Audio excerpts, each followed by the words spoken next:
कहबे आज बीजेपी तार प्रार्थी पत्र घोषणा करे आपण जाउछथि बड़ विराट पटुआर विराट शोभा यात्रा रे कोन कहबे मां मंगला दर्शन कले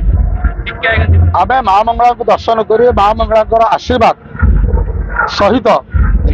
माने काकटपुर जनसभा का आशीर्वाद एवं भारतीय जनता पार्टी कार्यकर्ता सहयोग ये सब नहीं कि आमे प्रार्थीपत्र दाखल करने जाइछु एवं कार्यकर्ता मान भितर काकटपुर जनसभा भितर उत्साह अनुमोदना भरी रही मोदी आसी बरहमपुर कहीकि गले जो ओडिशा रे एथर निश्चित बीजेपी सरकार हम बीजेपी मुख्यमंत्री हम एवं 10 तारिख में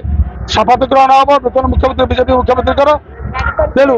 से लक्ष्य को लेकिन काकटपुर जिते काकटपुर गोटे एमएलए नहीं से शपथ ग्रहण सभा पहुंचा ये समस्त अंगीकारबद्ध तेणु से बर्तमान ये विराट पटुआर सहकार आम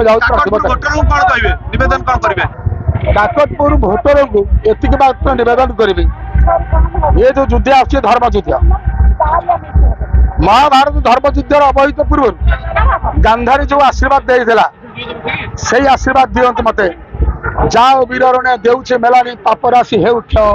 अक्षय हो पुण्य जगते धर्म हेउ जय असंतुष्ट कर्मी अछंती बीजेपी असंतुष्ट कर्मी अछंती आपण को कोन कहबे सुन असंतुष्ट कर्मी हुंतु संतुष्ट कर्मी हुंतु एवं कांग्रेस हुंतु कम्युनिस्ट हुंतु बीजेपी सम चाहूँ परिवर्तन करा तेणु परिवर्तन करने एकमात्र विकल्प एठारे भारतीय जनता पार्टी बीजेपी तेणु बीजेपी को समस्त समर्थन करें।